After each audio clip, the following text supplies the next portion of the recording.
Good afternoon, everyone. I'm Rabbi Boxman. Thank you for joining us for this week's session. Between the Lines, we're going to be looking at the Stars of David. We're going to look at more personalities today. As a reminder, if you need to ask a question, if you have a comment to make, please, if you can, use the virtual raising of the hand. Again, very quickly, it's you scroll over your box and you'll have an option to raise hand.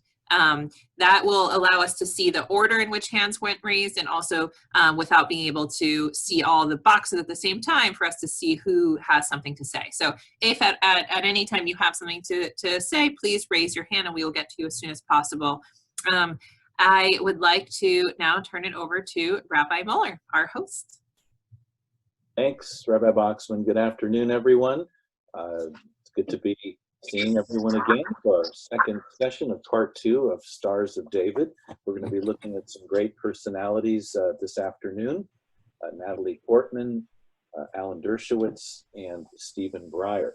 But before we do that, we're just going to take a look for some of you who may be with us for the first time. We always go over the Jewish identity spectrum that I developed for this book review. So if you'll flash that up, please. All right, give me a sec.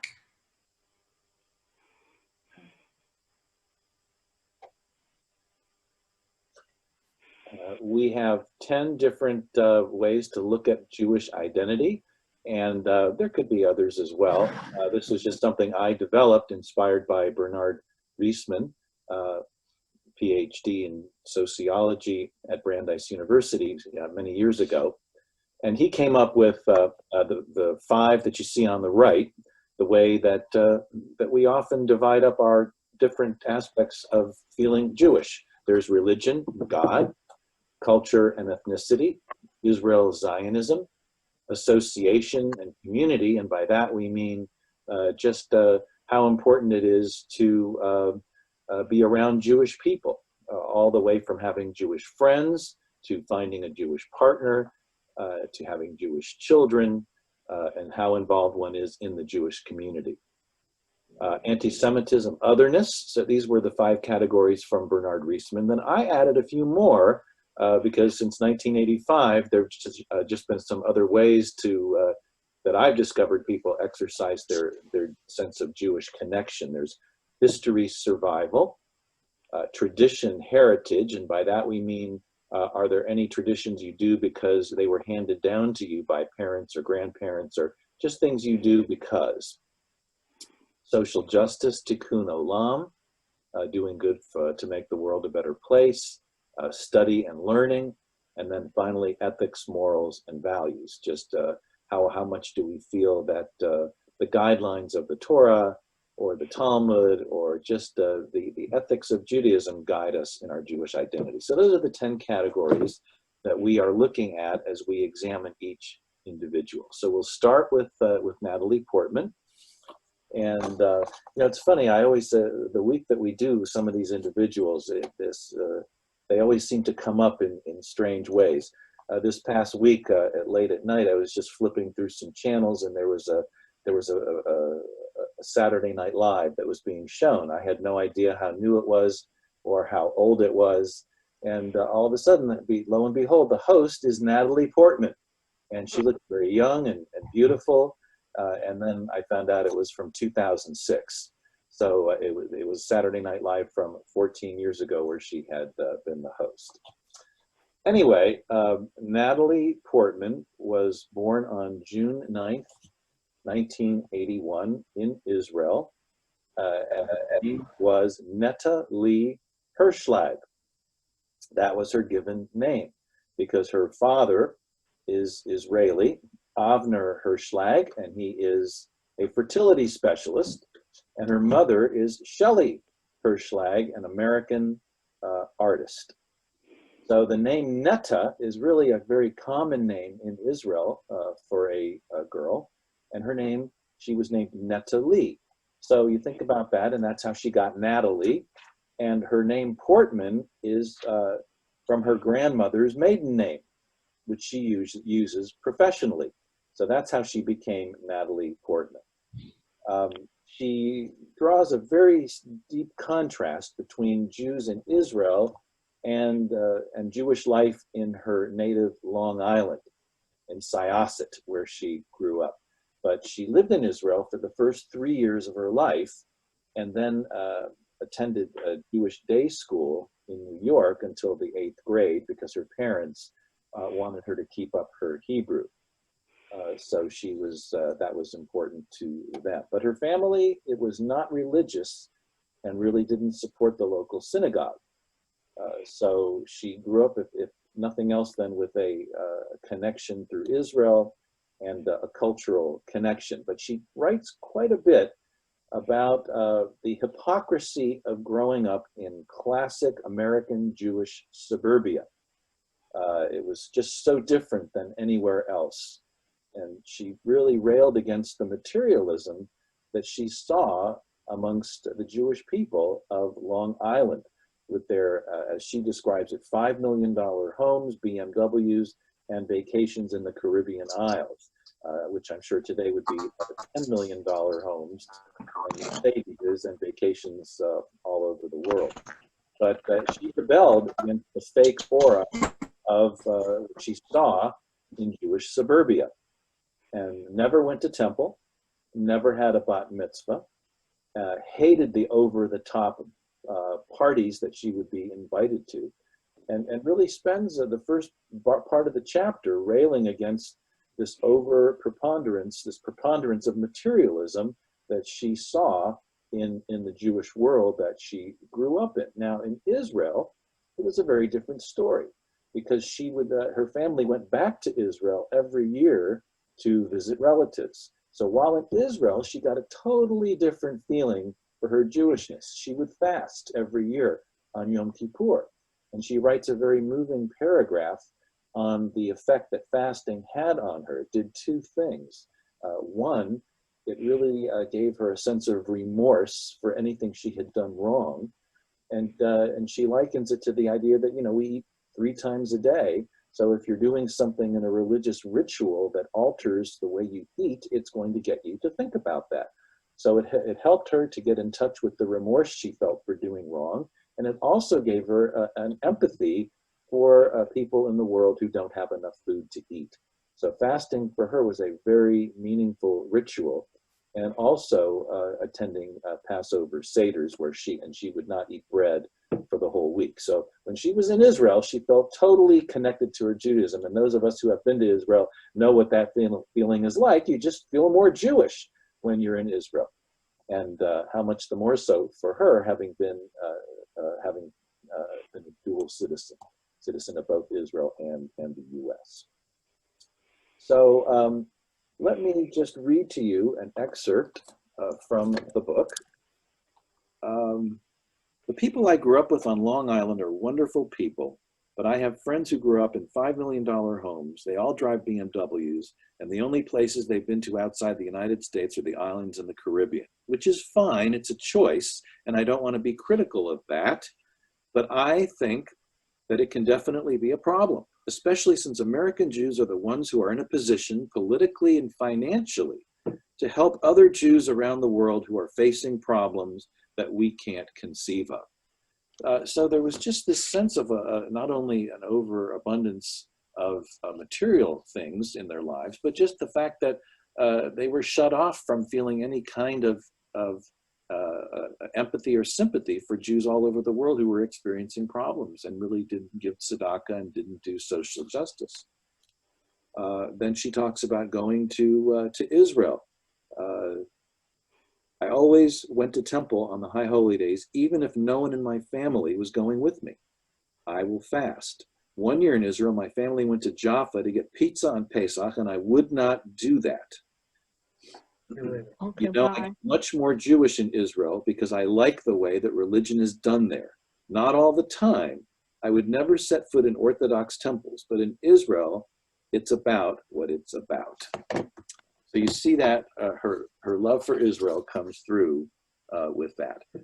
But she does see some virtues in Jewish life in America, like the value placed on education and achievement. She found her first spiritual home at Harvard University, where she went to college, and she would attend the Hillel, especially on Friday nights where they would serve the Shabbat dinners, and anyone was welcome. And she particularly all really enjoyed serving, having Manischewitz on Shabbat, where they would, just the idea of getting alcohol as a college student, that was exciting to her. She's a bit of an activist. She responded to a student's column in the Harvard Crimson, the newspaper, who wrote that Israelis are racists and that it's all white versus brown. And this person wrote, white Israeli soldiers destroy refugee camps of the brown people they have dispossessed for decades. And she got very upset with that and wrote a letter back saying how absurd it is to call Israelis white when half the population in Israel is Sephardic. So she poked holes through that student's letter, but ended up giving him more publicity as he was published in the Washington Post. So that sort of backfired, but that began her involvement as being an activist for Israel. She's very protective of Israel, especially as it has come under more criticism. And I want to read you this little excerpt about that. I ask if she's felt pressure since she graduated to use her celebrity on behalf of Israeli causes. I'm very comfortable with that, she says, and I'm currently exploring ways to help because I love the country. She's recently become more protective of Israel, in part because people around her have become more impatient with it. I have a very close friend who lately has this European anti-Israel way of thinking, and it's very hard for me to have conversations with him. He says, can't you be self-critical? But it's hard to be publicly critical. It has to be done in a very delicate, well thought out manner. These issues come up at parties and dinners with people who don't know a lot. And as someone who was born in Israel, you're put in a position of defending Israel because you know how much is at stake. It's become a much bigger part of my identity in recent years because it's become an issue of survival. So that's her position on defending Israel. She really feels it has become a matter of survival, and indeed, in the years since, only the more so has that been the case. How does she feel about being Jewish and being considered a Hollywood beauty? And many people think she's Spanish or Italian or even waspy, but few will tell her that she looks Jewish. And but she feels she does look Jewish because all the girls in her Jewish neighborhood in Syosset look the same: short, skinny, dark hair, dark eyes, and diminutive in appearance. But that doesn't mean she wants to overemphasize her ethnicity out of fear of being typecast. So she's very happy not to be looked upon as being Jewish, but she wouldn't mind if that occurred. At 16, she played Anne Frank on Broadway, and she goes into a lot of discussion about how she was criticized for making Anne Frank too much of a happy, almost sappy character. And that was from the accounts that she got from Miet Gies, Anne Frank's father's secretary, and Bernard Elias, her first cousin, who was her only living relative. And they kind of told her that she was this hyperactive girl, happy, always running around. And so she took that and kind of molded it into the character that she made for the Broadway play. But she was roundly criticized for doing that, especially by Cynthia Ozick, the Jewish writer and author, who really lambasted her for making her just too much of a happy Pollyannish type of character. So she really stewed over that for many years and felt that she had been maligned unnecessarily. She's not necessarily looking for a Jewish husband, but wants to raise her kids Jewish. She wants to marry a good person who is a partner. She doesn't feel that it necessarily takes two Jews to maintain Jewish continuity. She feels that she can carry that on herself. So it's very important to her to carry on the chain of Jewish tradition, but she's not necessarily looking for a Jewish husband, because if she falls in love with someone who's not Jewish, she feels that she can raise her kids Jewish on her own. She focuses on social justice and sees Tikkun Olam as the heart of Judaism. And I'll just read you the last paragraph of the chapter. Portman says she resists any kind of blind tribalism. I don't believe in going along with anything without questioning. I think that's the basis of Judaism, questioning and skepticism. She says that for her, basic humanity comes before faith. To me, the most important concept in Judaism is that you can break any law of Judaism to save a human life. I think that's the most important thing, which means to me that humans are more important than Jews are to me, or than being Jewish is to me. That's a pretty bold statement, but that's what I used to categorize her. That's the quote that I used from her interview. If you could flash up her Jewish identity spectrum, and we'll see that her quote is, the most important thing to me, the most important concept in Judaism, is that you can break any law of Judaism to save a life. And that is true. It's called pikuach nefesh, and you can even break a Sabbath law in order to save a person's life. My interpretation of the quote that I used is that despite a strong allegiance to Israel, human beings are more important to Natalie than Jews or being Jewish. And we might judge that a little bit harshly, but giving her the benefit of the doubt, she just really believes in rights of people, whether they're Jewish or not. And that's something that even Elie Wiesel championed, is that we fight for the rights of all human beings, not just Jewish people. So I gave her 10% religion in God, because she fasts on Yom Kippur and attends the Passover Seder and keeps the Passover laws for the week. Israel and Zionism, obviously, gave her a lot of points for that because of her support of Israel. Her commitment to social justice and Tikkun Olam got 35%. And then just that her ethics and morals, because of her stance against abject materialism and avoiding all of that, I gave her 25% for ethics and morals.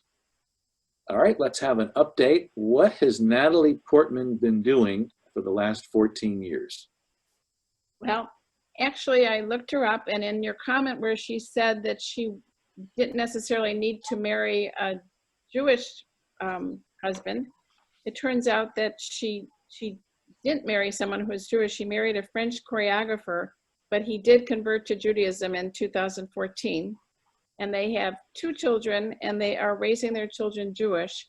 But she made a point of saying, I watched an interview with her, I think it's with Jimmy Kimmel, and she said that they always celebrate Hanukkah at her home, and they celebrate Christmas with her husband's family.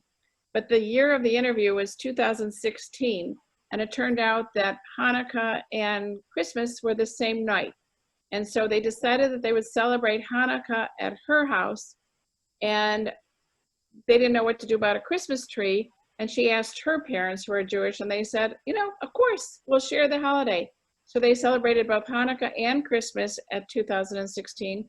And she was like a little child, saying how excited she was to finally have a Christmas tree. And she said that that's every Jewish person's hidden dream, is to have a Christmas tree. So I was kind of, well, maybe she's right. I also saw that in 2018, she actually turned down Israel's Genesis Prize, which is like the Jewish Nobel Prize, and it comes with $2 million award. And she did it because she was protesting the Israeli government and Netanyahu. And she called him a racist. And she said that she disagrees with his policies relating to Palestinians and the boundary between Israel and the Palestinian populated Gaza Strip, and for not giving a home to African refugees. At which point, the Israeli parliament considered taking away her Israeli citizenship, which they didn't do. But I did read that she's serving as a role model, a Jew and Zionist in good standing, who's willing to take a vocal stand against the Israeli government. So she's really making a statement of her beliefs. Yeah, it's obvious that she has a great deal of integrity, um, and in turning down that prize, especially being a citizen of the state of Israel, was a bold thing to do. But you can't say that she doesn't stand up for what she believes in. Now, I mean, in my opinion, it's absolutely fine to criticize the government of Israel, but I think it has to be done very carefully, as she said, very delicately, and you certainly don't want to feed into the hands of anti-Zionists or anti-Semites in the world, by doing that. So I kind of have a question of doing something so public to protest, the government's actions. But that was her choice, and you may not agree with it, but I guess you have to respect her for her integrity. One of her children's names is Aleph. So she definitely she made good on her promise to raise her kids Jewish, I guess. Thanks, Susan, for that update. All right, any other comments or questions before we go on? If you have a question, don't forget in the participant window, you can raise your hand, or you can just wave at me and I'll try and see you. All right, looks like we're ready to go on then. All right, let's bring on Alan Dershowitz. Certainly well known to all of us. He has made a big splash in the American scene for many, many years. Lawyer, legal scholar known for his knowledge of U.S. constitutional law, and a noted advocate for civil liberties, human rights, and the vision of America as a country committed to the principles of justice and equality for all. He has been a liberal for many, many decades, and fighting the good fight, championing the causes of all minorities, the downtrodden, the persecuted. That has been his legacy. He's the author of at least 36 books, and possibly even more than that. A prolific author, and just a brilliant mind. He's been called America's Uber Jew. He is now 82 years old. He was born September 1st, 1938 in New York City, in a Jewish neighborhood in Brooklyn, and really lived in kind of a closed environment amongst other Jewish kids, and developed a very close friendship with a group of what he calls the group of eight young men who he grew up with and learned with and played sports with, and we'll hear more about that as we go on. But his claim to fame. Hello, can you? Oh, We all right? Okay, I will go on. His claim to fame is that he became, in 1963, the youngest faculty member of the Harvard Law School ever. And that is what became a 50-year career being on the faculty of the Harvard Law School. Over the years, he has defended the likes of O.J. Simpson, Michael Milken, Mike Tyson, Leona Helmsley, Klaus von Bülow, the British lawyer who was accused of trying to murder his wife. So he takes on any case that he feels is just. He was even willing to defend President Trump in the recent impeachment trial. His renown also comes from his reliable, being reliable megaphone for Jewish interests, showing no hesitation to cry anti-Semitism when he sees it, even when others don't, and defining the prototype of the brilliant, pushy Jew. Ron Silver portrayed him in the movie Reversal of Fortune in 1990, which was about the case of Klaus von Bülow. He defines himself as an anti-theological Jew, which really simply means that he rejects Judaism, he rejects the theology of Judaism and particularly the idea of an omniscient, omnipotent God who knows everything and sees everything in advance and just controls the universe in the way that our prayer book and the rabbis depicted God. He has rejected that completely. But he respects Judaism as a civilization. And that always reminds me of Mordecai Kaplan's definition of Judaism. Mordecai Kaplan was also a bit iffy when it came to his belief in God. So he defined Judaism as an evolving religious civilization. Dershowitz didn't go that far. He just used the word civilization. But clearly, that shows he has trouble with God. He does look to Jewish sources. He's very learned, went to yeshiva as a young lad, and has studied his whole life. He frequently turns to the responsa literature to look at, especially because it just helps him increase his nimbleness in dealing with complex constitutional philosophical questions. So he loves studying responsa. What are responsa? For centuries, they have been questions posed by the common Jew to the local authorities about any subject in which there was no obvious answer. So it could be something like, can a Jewish person be buried in a Christian cemetery? Can a non-Jewish person be buried in a Jewish cemetery? Any question you could possibly think of comes up in the responsa literature. So a question is submitted and a response is given. The most famous collection of reform responsa were written by the famous Rabbi Solomon Freehoff, who was the senior rabbi at Congregation Rodef Shalom in Pittsburgh. He wrote about a dozen volumes of responsa literature. So that would, if you've seen one of those books, you would get an idea of what they're like.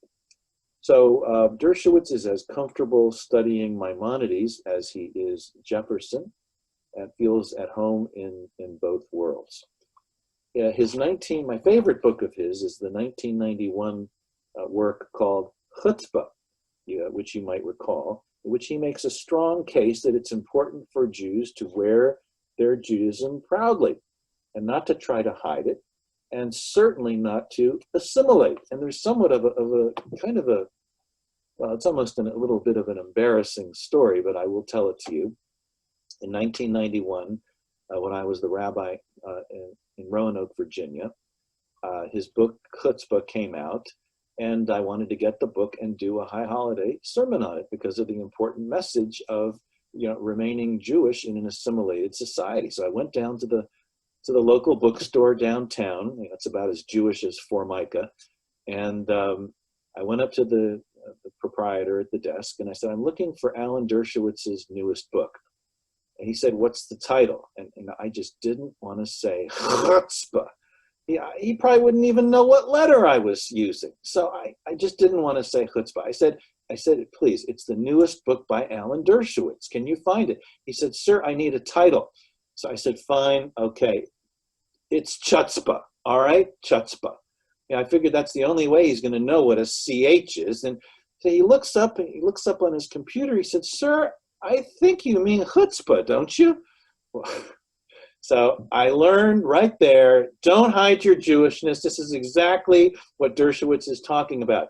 Don't be afraid to wear your Judaism on your shirt sleeve. It's okay. So I was humiliated, but I got a good story to open the sermon, and that was a perfect example.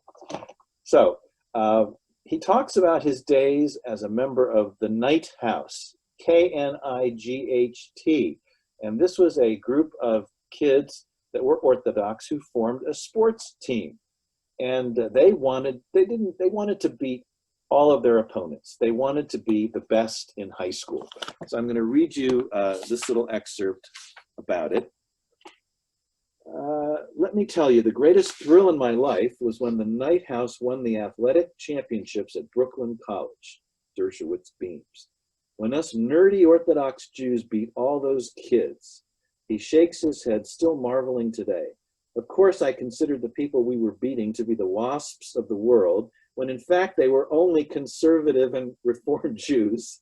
a couple of Italians, and a few Irish kids. But when we became the athletic champs, it was like Israel winning the Six-Day War. We were defying all the stereotypes. Now these 8 friends have an annual reunion, and they have done so every year, and I presume they are still doing it today. They usually meet up in Dershowitz's summer home in Martha's Vineyard. Sometimes it's at a resort, but they have met faithfully every year since they were kids. These 8 friends and all their spouses always get together. His Judaism is based on logic and rationality. He doesn't perform any ritual or Jewish practice that he can't intellectually accept or believe in. He really feels that you have to integrate your worldviews. So he doesn't daven anymore, because he used to do that. He was always doing Jewish for somebody. He davened because his parents wanted him to daven. But when his kids were born, he felt that he didn't want to do something and set an example for his kids that this is what you do, even if you don't believe it. So he stopped davening. He feels that Judaism is about community. So he will practice anything that promotes community. Well, what promotes community in Judaism? Weekly Shabbat dinners, attendance at services in a synagogue where you find community. So that's his overarching Jewish value, is a sense of community. And anything that doesn't promote that, he will not do. So there's no more talis or tefillin when you daven by yourself, because that doesn't really promote community.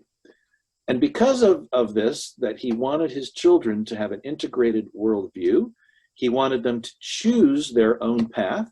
He didn't try to shove Orthodox Judaism down their throats and say, this is what you have to do because I did it and you'll suffer just like I did. No, doesn't believe any of that.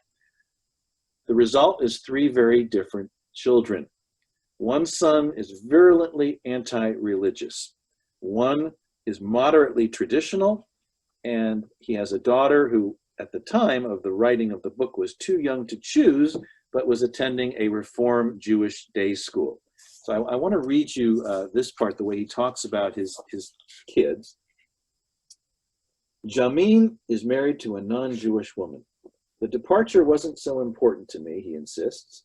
What I wanted, if I could have my preference about my children, was for my son's Jewishness to be so important to him that it would be natural for him to want to marry someone who he shared that Jewishness with. That's the way it was with me. I didn't marry my wife because I went out and picked somebody who was Jewish. I went out to pick a wife with whom I have a lot in common. I happened to meet her at a Jewish event, and we have a tremendous amount in common because we had common approaches toward our Judaism. The fact that my son married someone who wasn't Jewish was a natural result of him being a rebel and rebelling particularly against the religion. That was what he had to say about his son. I mean, obviously he wanted his kids to marry a Jewish person and live a Jewish life. But he wanted them to choose it, and I think that's so much more important. It's a very liberal approach, yes, but it's going to, I think, in the end, produce a much more committed Jew. So I kind of agree with him on that, although it obviously is more risky. But how many of us raise our children and we just don't know how things turn out? We try to give them a Jewish upbringing. We raise them with all the traditions, and sometimes they will intermarry regardless. So the point is, we don't have control over it. Why not be generous and give them the opportunity to choose their own life? Maybe with the freedom, they just will happen to choose our faith and our traditions. All right. But, and this is important, his son, who married a non-Jewish woman, is still Jewish because his last name is Dershowitz. His kids go to the Horace Mann School, which is mostly Jewish, and they live in a Jewish neighborhood, the ultimate Jewish neighborhood, the Upper West Side of New York. So that's just it. He wanted to give his kids freedom to choose. But it wasn't something that he was totally happy with. And this is kind of an example of he thinks with his head, but he speaks from the heart. And I want to read you a passage from his book, The Vanishing American Jew. I do not want my children, I do not want my grandchildren and great-grandchildren to break our link with Judaism. I do not want them to become the first non-Jews in our family history. I want them to stay Jewish, not because Jewish is better, but because Jewish is what we have been for thousands of years. So there you see a little bit of the history survival aspect of Jewish identity. And so we gave him some points for that, because Jewish survival is so important to him, because we've survived for so long. I would not be as troubled as I obviously am about the prospect of having grandchildren who are not Jewish or who are of mixed religious heritage. But the empirical evidence suggests that the children and grandchildren of mixed marriages in which neither party converts tend to abandon their Jewish heritage. So you see here his real feelings come out. This is what's in his heart, even though he gives his kids the freedom to choose what they want. And his parents gave him that choice. I would say that it makes me understand the consequences of giving children freedom. My mother is almost 90 years old. She comes with me every time I speak in New York, and everyone comes up to her and says, "You must be Shepping Nachas." And she says, "No, no, no. It's all my fault that he's not Orthodox. I let him go to Brooklyn College." And of course, she's 100% right. I grew up in a very strictly Orthodox background, and if she had kept me there, I would not have known my alternatives. I wanted to give my kids the maximum alternatives and let them choose. I'm not in control of their lives. So that's the situation with that. There's a cost for freedom, but freedom is a good thing in the end. Okay, he doesn't believe anti-Semitism is a very good reason for being a Jew. And this departs from a lot of the people that we have looked at thus far in the book review. So much, I think anti-Semitism was probably one of the predominant aspects of one of the Jewish identities we've looked at, but not so for Dershowitz. If Judaism has enough that's positive to offer coming generations, then it should thrive. The theory I raise in my book, The Vanishing American Jew, is it possible that Judaism can thrive only in a context of persecution? Is it possible that Judaism has never developed the tools for living in a free and open society of choice?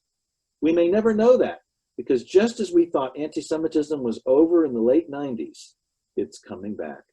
And we have a lot of Jews now returning to Judaism because of French anti-Semitism. But that's not a good reason for being a Jew. Wow, how prescient is that?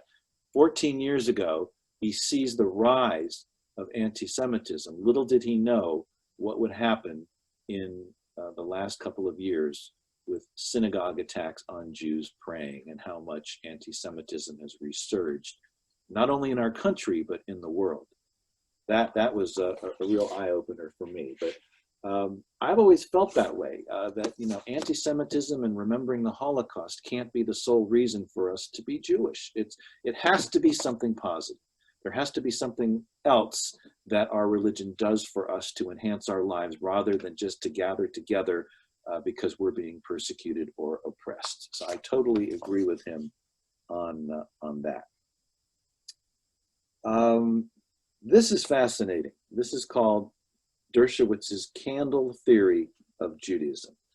And I don't know if Jane Perman is with us this week, but she brought up a point last week that is amplified here by Alan Dershowitz. And that point is that the group of individuals we're looking at come from a very specific background, which is they've all made it in America. They're all famous. And perhaps there's so much preponderance for anti-Semitism and association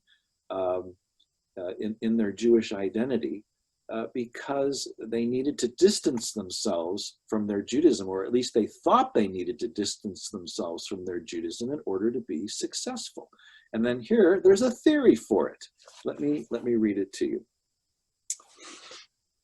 In The Vanishing American Jew, I propose the candle theory of Judaism. The closer you get to the flame of Judaism, the less likely you are to be a productive, successful, creative person. The great successes in Judaism are people who moved away from the flame. But the problem with that is the farther you move away from the flame, the less likely you are to have Jewish children and grandchildren. It's a great paradox. There's no answer. You need to be the right distance away. If you look at almost all of the great people that Judaism has produced over time, you find that many of them do not have Jewish grandchildren, particularly in this century. Well, the individuals we looked at, did have tenuous connections to Judaism, especially in their young adult lives, like Steven Spielberg, Dustin Hoffman, but in the end, they realized that their Judaism was more important, and they ended up having Jewish children and grandchildren, albeit from a second or even a third marriage. But I think Dershowitz's theory has some truth to it. Dershowitz believes that those who aspire to high achievement and its attendant visibility are reluctant to be pegged as overtly Jewish. And we talked about that, and this is where Jane's point comes in, is that if you looked at different groups of people, more studied individuals like rabbis or Jewish professors or active congregants in a temple who take a lot of adult education, our identity is going to be much more in the categories of study and learning and those areas. So the candle theory does hold true to some extent. And I found it fascinating that Alan Dershowitz really wrote out what we have been discussing and what particularly came up in the last week. So let's look at Dershowitz's identity spectrum. The quote I used is, "I'm not a cultural Jew, and I'm not a spiritual Jew. I'm Jewish the way my friends who are black are black." Wow. Talk about prescient again.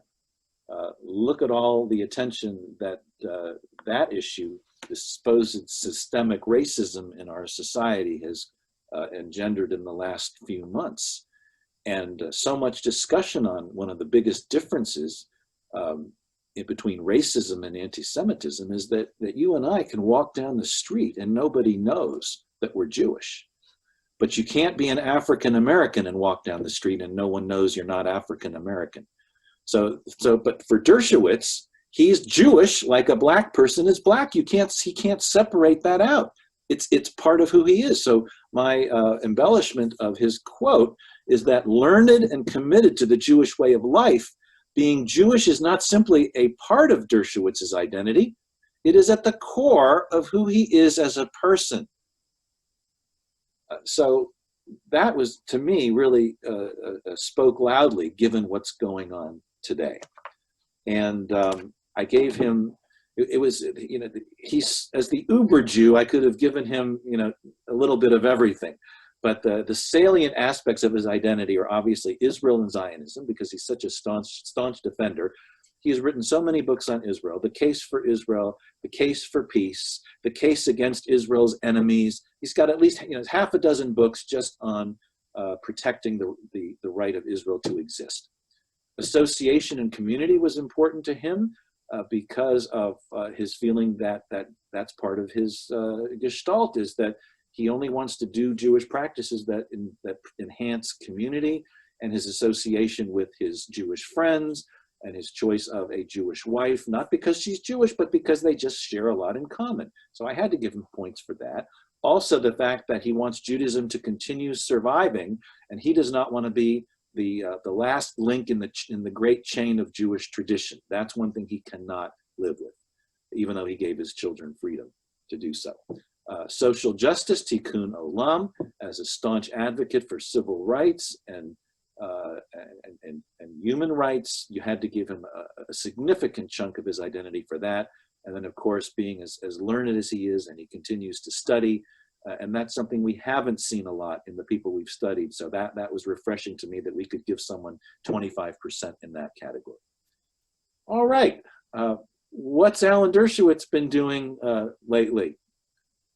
Rabbi, can I comment that I noticed that you didn't give him anything for ethics and morals, and I can understand why, because I looked a little bit to see what he's been doing. You had mentioned he'd been in the press, and he's got some sexual harassment charges against him. And I looked, and when I saw all the different people that he's represented and gotten off or not gotten off, and I believe I read that he said that his responsibility is to defend the innocent as well as the guilty. I kind of lost a lot of respect for him. And I'm kind of sorry that I did all that. One of his colleagues quoted him as saying, you know, of course he does this because he's most concerned about money, fame, and power. So it was very disheartening to me. Well, yeah, I'm not going to defend it one way or the other. I did see an interview that he did with Mark Golub on the Jewish broadcasting station, and he spent a lot of time talking about the sexual allegation, and claimed that he had been that the person who's been accusing him has accused many others. He's totally innocent, but who am I to know? You know, I'm not going to take a stand on that. So yeah, I can say this though, he has certainly been a controversial figure since really throughout his whole career, but particularly in the last 15 years. So the jury is out on that, so to speak, and I'm not going to comment, but he certainly has been vocal, and he's also been vocal against Black Lives Matter, because they never renounced their platform, which they adopted in 2016, which calls Israel a racist, apartheid, genocidal state.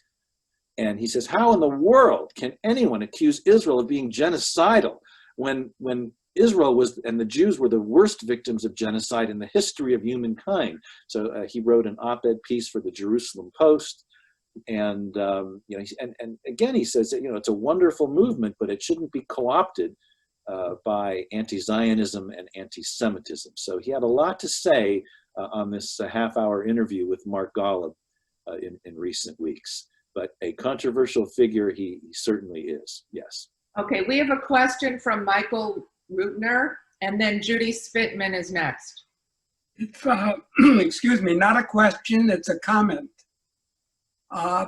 Several years ago, when I was a professor at Michigan State, the president of the university asked me if I would have the honor of introducing Alan Dershowitz to a large assembly at the campus.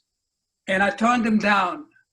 And the reason I turned him down is because Alan Dershowitz, when it comes to the subject of Israeli history and treatment of the Palestinians, approaches it entirely as a prosecutor and not as an historian.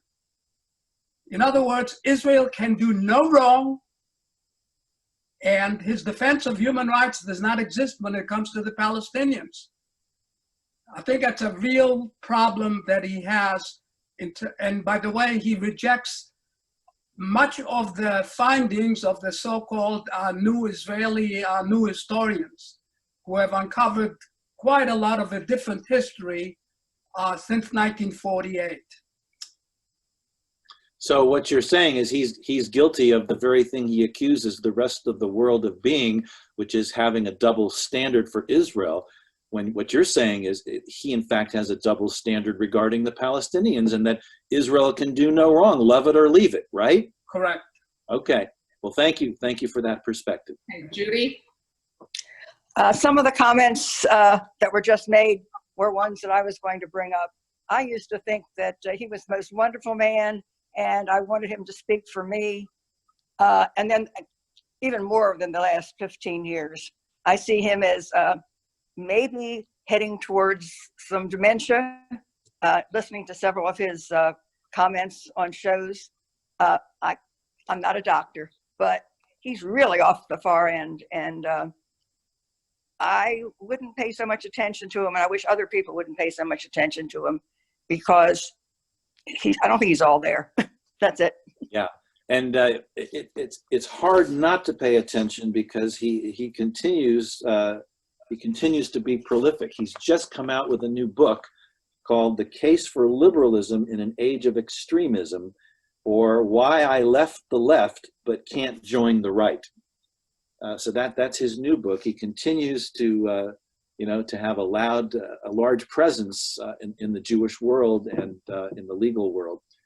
But he is certainly controversial, and I think a lot of people admire him, but a lot of people have, as we have seen today, have some serious questions about his integrity. So, all right, Judith Price has a question, and then we need to move on to our next person. I just want to piggyback on Susan Peddleman's comment. I have total disregard for him. I think he's unethical, he's immoral. He showed it very well who he is and where his priorities are during the Trump's impeachment trial. He is all out for himself. He is egotistic. I am from Massachusetts. I knew him before he was famous, and I thought he was great. And the last 15 years, look the kind of people he defended: O.J. Simpson, Michael Milken, all those people who I have no regard for. Jeffrey Epstein was his friend. So give me a break. He is not a good person. yeah. Someone once said in Yiddish, ist wie Gott. He is like God. And someone said, what on earth do you mean by that? And he said, Gott ist nicht kein Mensch, and neither is he. So God is not a mensch, and neither is he. All right, we'll leave it at that. Let's move on to Stephen Breyer. This was also very interesting.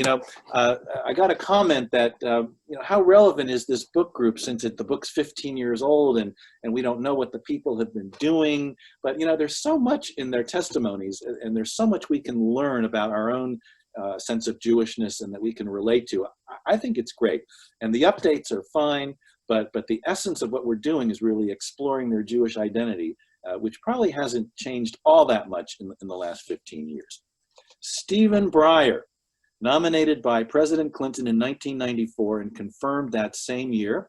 He was born August 15th, 1938 in San Francisco, attended Temple Emmanuel, the largest congregation in the city, and I'm very familiar with the area where he grew up, even the high school he went to. He's a graduate of Stanford, Harvard Law, and Oxford, so he's certainly well credentialed. And this comes right out at the beginning, and it just kind of stops you in your tracks. His daughter, Chloe, is an Episcopal priest. That's right.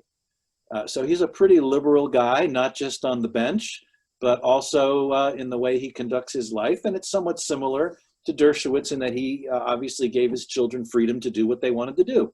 His wife, Joanna, a clinical psychologist, is Anglican, the daughter of former Tory parliamentarian Lord John Lakenham. His children, he and his wife gave their children a little of both.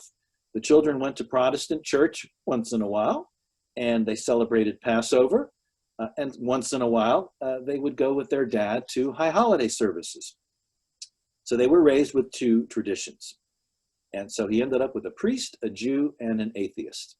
Sort of like a joke you could see coming. There's a priest, a Jew, and an atheist who walk into a bar and, but it's no joke. He's happy that his kids are satisfied with their spiritual lives.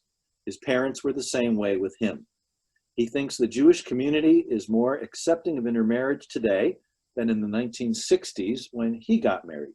Still, even back then, there was no overt hostility.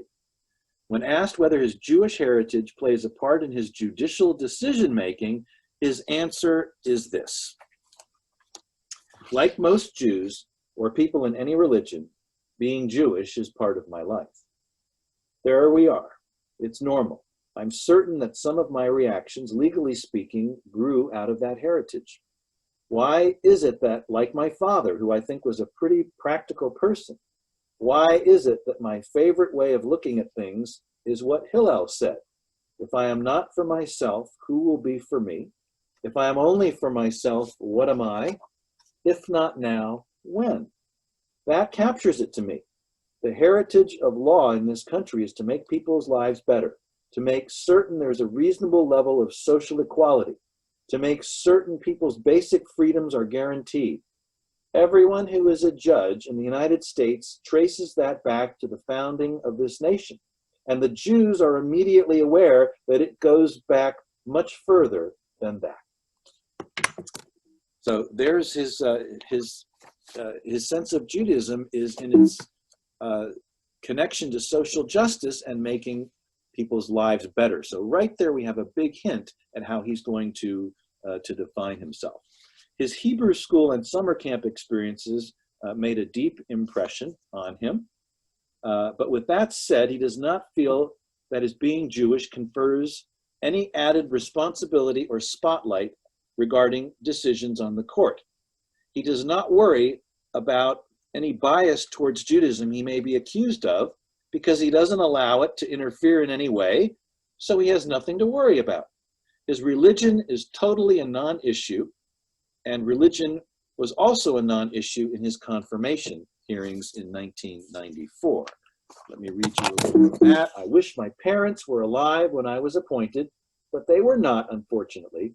My mother's father came to this country at the turn of the century, and if he had thought that his grandson would be appointed to the Supreme Court, he would have thought that was hard to believe. My mother would have believed it, he laughs. But if you told my grandfather that there would be 2 Jews on the Supreme Court at the same time and nobody would make an issue of that, he would have found that to be impossible. 2 Jews on the Supreme Court, Ruth Bader Ginsburg and himself. You know, the only other time in history when there were 2 Jews on the Supreme Court was in the 1930s with Louis D. Brandeis and Benjamin Cardozo. So it was history making. Now, of course, today, how many Jews are there on the Supreme Court? Anyone know the answer? 3. 3 is correct. And who's the other? Kagan. Absolutely. Ilana Kagan, who, a nice Jewish girl who grew up on the Upper West Side. And imagine fully 1/3 of the Supreme Court is Jewish. I'm not sure everyone realizes that, but that's amazing, absolutely amazing. And I think, you know, it's good for the Jews. So that's something that's even more amazing. He's proud, Stephen Breyer, that he and Ruth Bader Ginsburg got the court not to convene on the first Monday in October if that day is Yom Kippur. That has been the case since 2003. So obviously in 2003, they saw it coming. They saw that Yom Kippur was going to be on the first Monday in October. I guess the holidays were late that year. So they were able to pass this new rule that said they would not meet on the first Monday in October if it fell on Yom Kippur. Any idea how many times since 2003 Yom Kippur has fallen on the first Monday in October? You might be surprised. It happened again in 2006, so that was pretty good, only 3 years later. But the next time, it hasn't happened since, and the next time that will happen is not till 2030. So about once every 10 years, Yom Kippur will fall on the first Monday in October, if you look way ahead out in the Jewish calendar. But to them, it was worth it, and they were making a statement, just like Ruth Bader Ginsburg, if you will recall. She did not want a wreath on her door during the holiday season. And that was the custom at the Supreme Court for generations, and she was able to reverse that as a Jew. She did not want a wreath on her door, and she took care of that. All right. We've got a couple of minutes left. Let's put up the identity spectrum for Stephen Breyer. My favorite way of looking at things is what Hillel said. If I am not for myself, who will be for me? If I am only for myself, what am I? And if not now, when? That captures it to me. Let's get, we got Alan Dershowitz back. We don't want him. We've had enough of him. All right, there we go. So what does that mean? Let's just parse it a little. You know, if I'm not for myself, who will be for me? You know, if we don't support Jewish causes, who will? And this would be a message for Natalie Portman, who says, well, human beings are more important than Jews. We have to stand up for Jewish causes, because if not us, who? But if we're only for ourselves, who are we? we have to also speak out for all those who are oppressed and persecuted. And finally, if we don't start today, when are we going to do that? So, there was no discussion of religion or association or anti-Semitism. So for Stephen Breyer, it was pretty easy: 50% social justice, tikkun olam, and 50% ethics morals, because so much of his morality is based on Jewish teachings. So that was the way I divided it up. Any further comments? We're getting close to the witching hour here. Any final thoughts? Or actually, is there an update? Do we know anything about what Stephen Breyer has been doing the last 14 years except aging? Anything, Susan, Robin? Well, I tried to look him up to see what was happening with his children. It was difficult to find anything about that. But I did hear an interview between him and Elana Kagan at the General Assembly of the Jewish Federations of North America, where they were talking about their Jewishness. And one of the things that I thought, well, one of the things he said is that tzedakah and tzedek and social justice are really important, but you just can't rely on your judges to make those happen, that it really has to be you. And I was talking to all the thousands of Jewish people in the audience. Mm-hmm. And he said that it's important in Judaism, the ability of human beings to live in this world together peacefully and harmoniously. He said, of course, other religions have the same idea, but I think that Judaism emphasizes that, and that to me is what law is all about. So. Yeah. So he really bases his foundation of the law on a lot of Jewish teachings and values, and that's something that's really, heartening to see. And Ruth Bader Ginsburg is the same way. I don't know much about Elana Kagan, but I'm sure she brings a Jewish sensibility to the court as well. All right. Any final questions or comments as we wrap up? Thank you, Susan. What we have on the screen, who we're going to be talking about next week: Katie Martin, Larry King, and David Copperfield. Are they all still living? Pardon? Are they all still living? I don't know. Okay. So we'll have to look that up. All right. Anybody know? I think is Larry King still alive?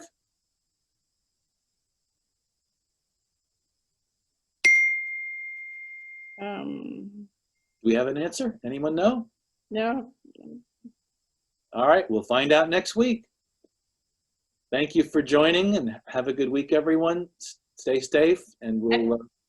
He's 86 years old. Okay, great. All right, good. Okay, everyone, take care. Thanks for Thank you. Be safe. joining in today. Be well.